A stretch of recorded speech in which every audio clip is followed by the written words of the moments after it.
안녕하세요. 골라먹는 리포트의 김장렬입니다. 저는 유니스토리 자산에서 투자전략본부장 맡고 있고요. 오늘 말씀드릴 종목은 국내에 관심을 받고 있고 논란이 될 수도 있는 몇 가지 종목을 말씀드리겠습니다. 첫 번째 종목은요, 엠로입니다. 엠로.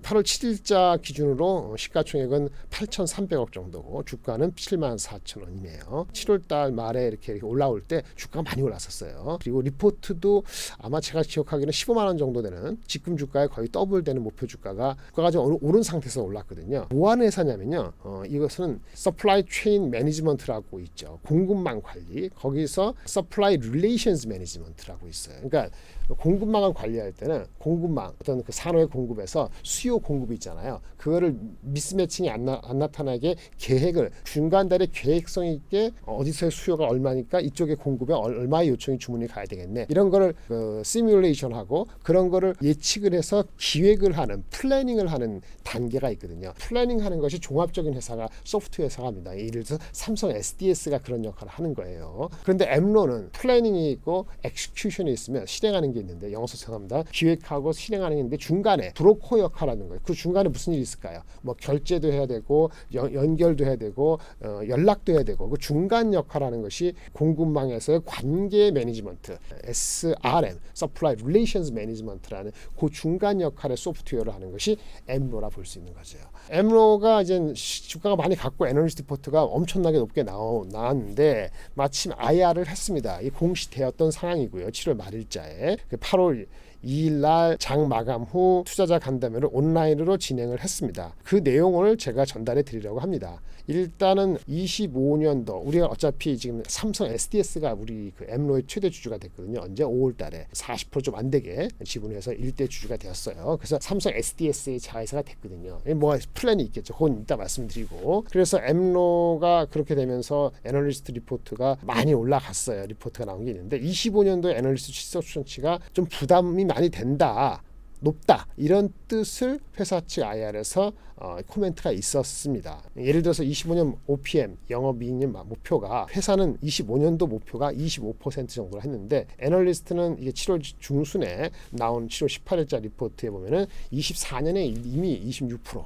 25년에 32% 빅점프가 있거든요. 갭이 있잖아요. 25년에 25%, 회사 목표는 애널리스트는 24년에 이미 다 달성을 하고 25년에 32%까지 받기 때문에 이렇게 되면 추정치가 위에 그 매출이 똑같다고 가정하더라도 이익이 잦아지겠죠. 딱 보니까 내년도 25년까지 가지 않고 일단 24년만 보면은 애널리스트 추정은 순이익이 300억 후반대, 376억 정도로 제가 보이는데 마진이 25%밖에 안 되니까 여기 25년이잖아요. 그걸 조금 낮춰서 보면은 24년에는 300억 이하, 한 250억 정도밖에 안 나오거든요. 어쨌든 이 회사는 그 장기 성장성은 큰 그림은 매우 좋은 회사이기 때문에 밸류에이션은 당연히 높아야 되긴 하는데 그렇다 하더라도 25년 거가 마진이 25%일지 28%일지 아직 모르는 상태이기 때문에 과연 25년 거를 당겨서 반영할 것이냐 말 거냐 달라지고 있을 수 있어요. 그래서 여기 좀 왔다 갔다 합니다만은 한 30배 정도로 쳐가지고 24년 숫자 정도, 25년을 가지 말고 24년을 하면은 뭐 9천억에서 한 7,500억 정도가 나와요. 지금 얼마죠? 시가총액이 8월 7일 기준으로 8,300억이니까 딱 중간에 있는 거예요. 여기서 공방이 많이 갈 것 같아요. 물론 회사의 그 커멘트가 애널리스트보다 보수 쪽이라면은 그 회사가 결국 100% 맞고 애널리스트가 100% 상을 집은 거냐? 꼭 그렇다 볼 수는 없어요. 왜냐하면 삼성 SDS가 주주로 바뀌었기 때문에 SDS의 어떤 전략, 그러니까 IR의 전략이랄까, 방침 아니면 어떤 스탠스 이런 거가 다소 좀 보수적이었을 수도 있죠. 네. 그 판단을 정확히 못하기 때문에 애널리스트보다 회사의 목표치를 기준으로 해서 30배면은 한 9천억이 이제 목이 나오다 보니까 제가 봤을 때는요, 엠로의 현재 주가가 더 폭락할 거는 없어 보일 수도 있습니다만 치고 올라가기엔 단기적으로 체크할 포인트가 있겠다, 이런 얘기가 되는 거지요. 어쨌든 지금 장이 이럴 때는 매크로 중요합니다. 매크로 장이 금리 인하로 가면 다시 이 주식은 PER 멀티플이 24년이 아니고 25년으로 가게 되면 아까 24년보다는 실적이 좋아질 테니까 9,000원 이상 다시 가겠죠. 근데 그렇지 않으면은 변동이 있을 수밖에 없고, 어떻게 사야 되느냐, 당중에 한 30배가 아니고 20배 초중반까지 내려올 수 있다 그러면 그때가 기회이다. 저점 매수하는 게 있으니까 그런 걸 참고로 말씀을 드리고요. 아까 말씀드린 SDS가 최대 주주이기 때문에 그 관계를 말씀을 다시 한번 정리해드리면, 삼성 SDS가 최대 주주예요. 그래서 걔네들의 보수적인 성향이 답할 수도 있고, 실질적으로 천천히 가는 것이 걔네 목표일 수도 있고요. 누가 압니까? SDS가 갖고 있는 지분을 더 살 수도 있죠. 더 살려면은 주가가 좀 빨리 올라가지 않는 것이 SDS한테도 더 좋을 수도 있어요. 어차피 자기는 최대 주주인데 더 사고 싶은데 주가가 너무 빨리 올라가면 그런 것도 추정, 내피셜로 할 수 있는 거죠. 어쨌든 SDS가 전반적인 그 공급망 관리, 서플라이 체인 플래닝을 모든 걸 기획하는 거죠. 그렇다고 삼성 SDS가 관련되는 플랫폼이나 이런 걸 모든 걸 다 내부적으로 다 하는 건 아니거든요. 그래서 예전에 i2 테크놀로지라는 회사가 있었어요. 그 회사의 자기네 파트너, 서브 파트너로 SDS가 활용이 왔거든요. 근데 i2 테크놀로지가 블루 연도인데, 스페이트라는데 블루 연도에 인수되면서 관계가 끊어졌는데, i2 테크놀로지 경영진이 다시 나와서 새롭게 클라우드 기반 사스 플랫폼을 만들어서 그걸 가지고 만든 회사가 O9 솔루션이 있어요. 그래서 우리가 O9이라는 회사가 등장을 하는데요. O9은 회사 이름입니다. 그리고 얘네들은 사스 기반의 클라우드 플랫폼을 만든 회사인데, 얘네 거를 삼성 SDS가 커미티에서 삼성 SDS하고 O9하고 이렇게 개발을 같이 하게 돼 있어요.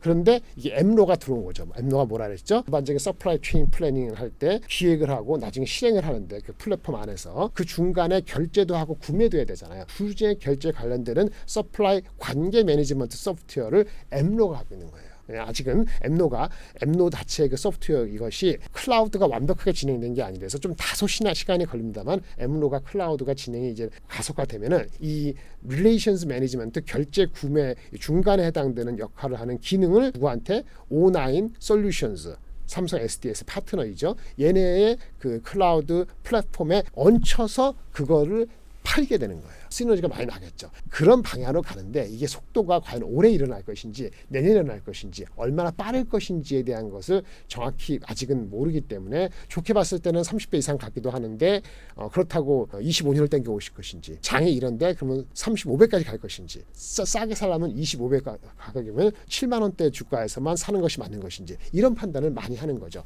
결론적으로는 회사는 매우 그 방향성이 좋은데, 단기적으로 속도 조절의 그 필요성을 삼성 SDS 밝혔기 때문에 주가는 변동성이 있을 때 낮은 주가에서 사시는 것이 바람직하다는 말씀을 드릴 수밖에 없을 것 같습니다. 이것이 이제 그 엠노에 대한 얘기이고요. 심텍입니다. 심텍 잘 아시죠? 메모리 반도체 업체에 들어가는 모듈 같은 거 만들고 서브스트레이트 만들고 이런 회사예요. 그러니까 모듈 업체. 결론적으로 말씀드리면 삼성전자가 30%, 그 다음에 하이닉스 마이크론이 각각 20% 고객입니다. 그러니까 삼성 하이닉스 마이크론 같이 가는 거예요. 실적이 좋았겠어요? 안 좋았죠. 안 좋았는데 적자냐? 1분기, 2분기도 적자였어요. 그런데 2분기 적자가 많이 좀 줄었고요. 이 3분기, 지금 진행되는 3분기에 BEP, 그러니까 흑자 적자 왔다 하는 그 수준으로 가고, 4분기에는 뭐 한 10%까지는 아니더라도 꽤 높은 일로 회복하고, 내년에는 어느 정도 정상화된다, 이런 기대 심리가 돼서 주가가 바닥에서 좀 올라왔습니다. 그 관련돼서 IR 회의를 통해서 시장에 알려지는 전반적인 흐름을 좀 말씀을 드리려고 해요. 결론적으로는 트레이딩 됩니다. 근데 목표 주가가 얼마까지 하느냐, 그 얘기를 좀 말씀을 드릴게요. 삼성전자 하이닉스 마이크론 얘기고요. 2분기 적자였는데 3분기부터는 BEP, 4분기에 한 7, 8% 내지는 10% 마진, 이렇게 보시면 되고, 내년도 24년도에는 매출 한 1조 5천억, 4천억의 영업이익률 한 10% 정도는 보인다. 이 정도까지 말씀을 드리고 시작할게요. 이 친구들은 이제 수주를 받으면, 수주 다 받은 다음에 실제 영업 매출이 반영되는 건 한 2, 3개월 뒤에 반영이 됩니다. 그런 거 말씀을 드리는데, 작년도 4월, 5월 달에 피크였어요. 분기 한 4월, 5월 달에 월 기준으로 그 수주가 한 1억 불이 피크였고요. 그것이 작년 22년 말 하반기 때는 4, 4분기 때는 4천만 불로 확 줄었고, 올해 1, 4분기에 한 5천만 불, 2, 4분기 실적 나왔죠. 2, 4분기에 6천만 불, 7월 달에 7,500만 불까지 회복이 됐습니다. 월 그 수주예요. 그럼 요것이 2개월 뒤에 반영이 되고 하다 보니까 좀 더 올라가면은 3, 4분기 지금 진행되고 있는데 평균 8천만 불 정도의 수주가 일어난다고 가정한다면은 7월 달, 6월 달에 있었던 올라온 수주하고 가동률을 감안하면 하려면 BEP 가능하다. 이런 맥센스하게 되는 거죠. 2분기에 적자가 줄어든 것부터 말씀을 드리면 DRAM 중에서 그래픽 DDR5가 있거든요. 그래픽 DDR6도 있습니다. 이거는 DDR 중에서 그래픽용으로 특화된 건데 이거 엄청 늘었어요. 이것이 적자 축소에 기여를 했다고 보는 거고요. 3, 4분기에는 그래서 이 흐름을 가기 때문에 2, 4분기 대비해서 매출이 좀 한 400억 정도는 3, 400억 더 늘 것 같다는 회사 측의 보수적인 느낌이었는데 그럼 한 2,800억 되고 2,800억은 약간 적자일 수도 있고 2,900억은 흑자일 수도 있고 이런 정도가 되는 거고요. 아까 말씀 GDDR6하고 멀티칩 패키지 DRAM하고 낸다 합한 거 이런 쪽에 매출 증가 각각 100억씩 있을 것이다 그런 얘기입니다. 4, 4분기에는 조금 더 구체화되는 것이 있는데 SSD 하드디스크를 대체하는 거 있잖아요. SSD 컨트롤 그 칩 있잖아요. 그거 용으로 FC, 플립칩, CSP 패키지 이 수요가 늘어나고 MCP는 스마트폰 양이기 때문에 사실은 스마트폰에 따라서 달라지긴 하는데 조금 더 잡고 낸드도 약간 들어가고 이렇게 잡으면 한 매출이 한 800억 정도 이상 3분기 대비 올라가면 3,700억, 800억이니까 최근에 나온 애널리스트 컨센서스보다 매출은 조금 더 회사는 가능성이 있다고 보는 것 같고요.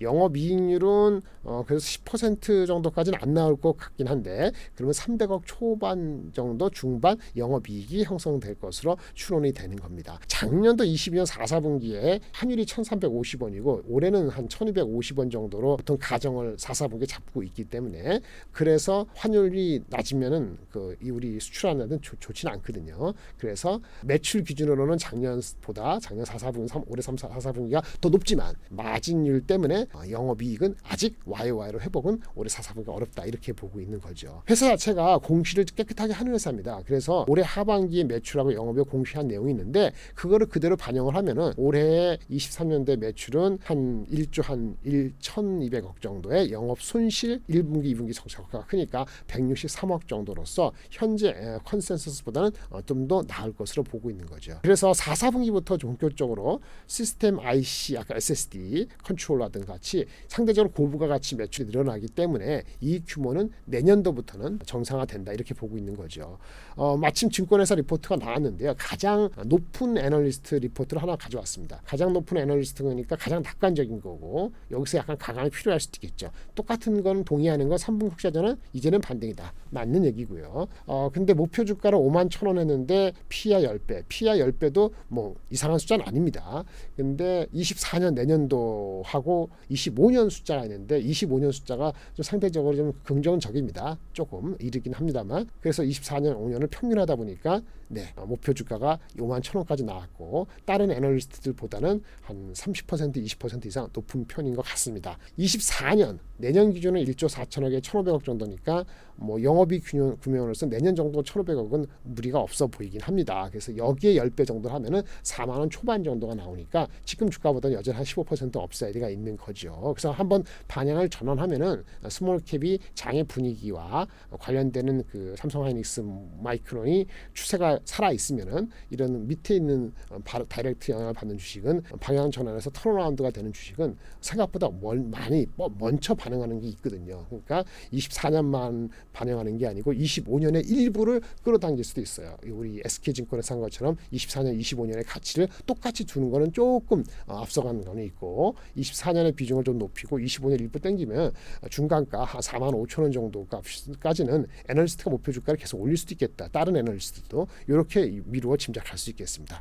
여기까지가 이제 작은 종목 엠로하고 얘기를 한 거고요. 마지막으로 기아차 얘기할 텐데 이거는 긍정적이지 않기 때문에 짧게 말씀드리겠습니다. 삼성증권이 보통 그 자동차에 대해서는 긍정적인 톤을 많이 말씀을 하시는 애널리스트하고 지금 하우스인데요. 제목을 이렇게 적었어요. 기아에 대해서 가격 저항에 부딪히는 EV9 전기차 얘기죠. 기아가 마진이 더 좋았잖아요. 12% 나왔거든요. 2분기 때. 뭐 좋은 거 좋은데 지금 이제 그 테슬라가 전기차를 좀 돈도 공격적으로 전략이 나오고 다른 완성차 업체들도 전기차에 있어서는 뭐 마진 별 신경하지 않고 뭐 마켓쉐어 경쟁을 해야 되겠다 이런 분위기로 가고 있는데 기아 역시 지금 뭐 IRA 해가지고 혜택을 받는 거는 미국 공장에 지어져야 되잖아요. 그러니까 1년 넘게 남았으니까 그때까지 어떻게 하느냐 마진 고마진을 너무 유지하는 거에 하지 말고 어차피 줄고 뭐 인센티브를 확실히 더 높여서라도 마켓 쉐어를 독차지는 아니고 빨리 따라가자 이거 얘기예요. 그 주문입니다. 근데 그렇지 않으면 쉽지 않다는 걸 내포하고 있는 거거든요.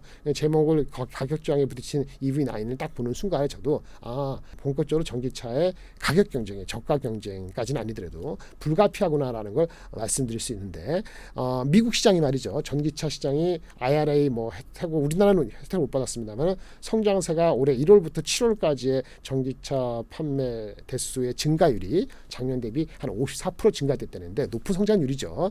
작년에 베이스가 낮고 하지만 기대치보다 낮았던 거거든요. 그러니까 팔고 갈수록 가격 경쟁은 업체 간에 있을 수밖에 없고 우리도 역시 기아도 마찬가지로 가격 하향 조정이 불가피한데 그걸 인센티브 확대를 통해서 시장을 선점한다는 그런 관점으로 좀 적극적으로 나설 필요가 있다. 그렇게 많이 깔아야 중기적으로 자율주행이건 서비스 매출이건 테슬라 비스무리하게 따라갈 수 있는 것이지 안 그러면 레거시 업체들 일반적인 완성차 업체들이 다 쉽지 않은데 거기서 그나마 두드러지려면 토요타, BMW, 벤츠, GM도 있잖아요. 그러려면은 많지 않은데 선제적으로 그런 전략을 하는 것이 내년도 24년 하반기 이전에 필요하다 이렇게 주문하고 있는 겁니다. 오늘은 세 가지 정보 말씀드렸습니다. 감사합니다.